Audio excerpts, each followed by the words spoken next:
Hi అండి, ఎలా ఉన్నారు? అందరూ బాగున్నారా? ఇవాళ నూడిల్స్ చేస్తున్నామండి. పిల్లలు నూడిల్స్ అన్నారని షాప్ నుంచి నూడిల్స్ తీసుకొచ్చాము. ఇదిగోండి నూడిల్స్. ముందు పొయ్యి మీద ఒక గిన్నె పెట్టుకుని దాంట్లో కొంచెం వాటర్ పోసుకుని కొంచెం బాగా మరగాలండి. కొంచెం మరిగాకనే వేసుకోవాలి మనం నూడిల్స్. అది మరిగేలోపు ఇలా పీసెస్ అన్నీ కట్ చేసి ఉంచుకున్నానండి. Vegetables, carrot, capsicum, cabbage, onion. ఇదండి కొంచెం వాటర్ కొంచెం మరుగుతున్నప్పుడే కొంచెం ఇవి వేసేసుకోవాలండి. నూడిల్స్ కొంచెం వేసుకుని కొంచెం ఆయిల్ వేసుకోవాలండి. ఆయిల్ వేసుకుంటే ఏంటంటే మనకు కొంచెం పొడి పొడిలాడుతూ వస్తాయండి, కొంచెం ముద్దగా అవ్వకుండా.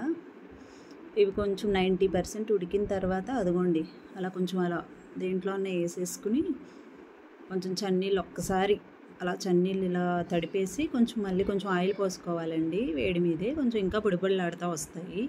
అదిగోని చూస్తున్నారు కదండి ఎలా పొడిపొడిలాడుతున్నాయో. కొంచెం ఆయిల్ పోసుకుని మనం కట్ చేసుకుని వెజిటేబుల్స్ అన్నీ అందులో వేసేసుకోవాలండి. కొంచెం కరివేపాకు కూడా వేసుకోవాలి. అందులో వేస్తాం కదా, చూడండి. అన్నీ వేసేసిన తర్వాత కొంచెం సాల్ట్ వేసుకోవాలి. లైట్గా కొంచెం మగ్గుతాయండి సాల్ట్ వేసుకుంటే. బాగా కొంచెం అంటే బాగా ఫ్రై అయిపోక్కర్లేదండి, కొంచెం ఫ్రై అయితే చాలు.